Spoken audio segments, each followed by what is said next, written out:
He missed the entire first half of the season with a broken collarbone. A lot of people feel McDaniel the fastest skater in all the WSL, and he can also play it physical if you see the big elbow. And now talking about physical, this is Titan Tim Washington of the New York Enforcers. Washington now trying to grab him in a headlock. McDaniel was able to slow down.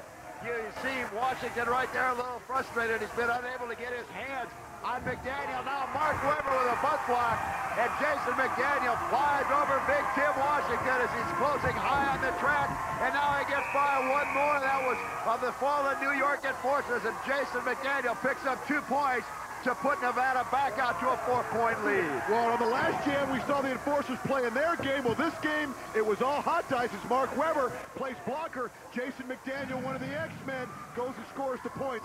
Similar to what Kim Hart and Mindy Smith did for the women last jam for the hot dice, Ken.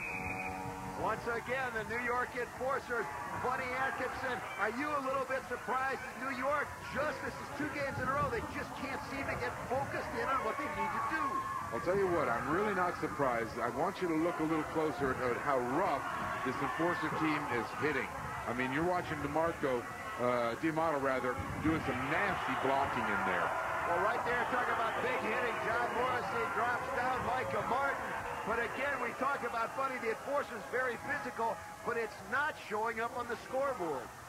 I think they're going to come around. I really do believe, and I'm not laying in that direction. I think the Dice are a fine team, and I think that they have a lot to offer with Richard Brown and the nice crew that he's put together. But let's not underestimate what these big boys on the Enforcers are going to do. Well, Richard Brown with a big knee to John Morrissey. And, Buddy, you may be right. Maybe the Enforcers' plan is to dole out as much physical punishment as they can. Oh, right there, Mark D'Amato, the eliminator.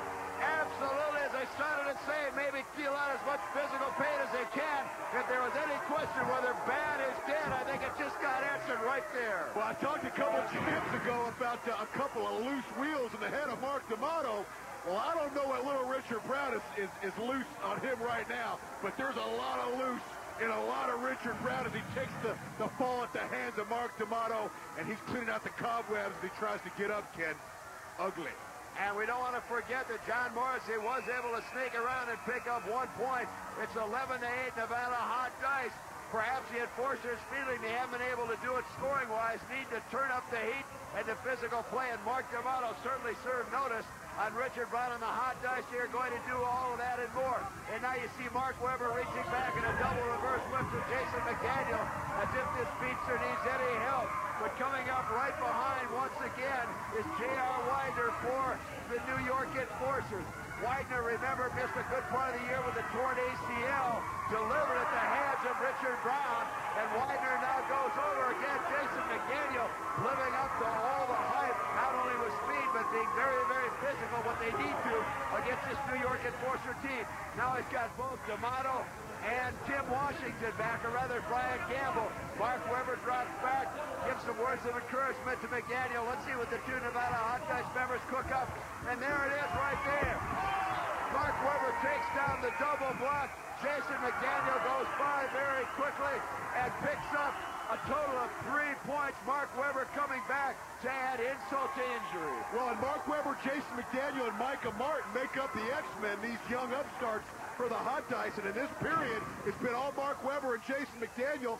Mark Webber, who goes at about 200 pounds. Jason McDaniel, the quicker, the feistier, goes through and scores the points with some flair. These X-Men have come to play today, Ken. And certainly the entire Nevada Hot Dice team has come to play, leading this one by a score of 14-8.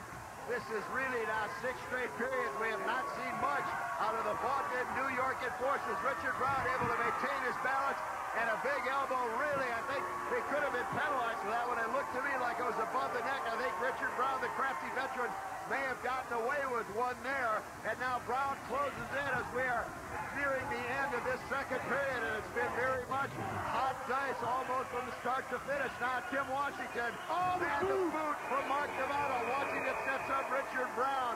But right there, if you notice, Brown was able to get by D'Amato, and now Mark Webber having word, taking an exception with D'Amato. D'Amato sends him over the rail. Well, you would have thought that the jammer helmet on Richard Brown would have been something he gave up on after these Enforcers really took it to him last week. He didn't learn his lesson, and the result is bodies all over the floor for the Nevada Hot Dice. It is 15-8, Nevada Hot Dice. Richard Brown did pick up the final point, but talk about a hard-earned point indeed. At any rate, we'll be back with the half right after this. Nevada Hot Dice 15, the New York Enforcers 8. Welcome back, everyone, to RollerJam Arena. I'm Ken Resnick along with Lee Berman and Buddy Atkinson, Jr. We're at halftime. Buddy, the question begs to be asked, what is wrong with the New York Enforcers?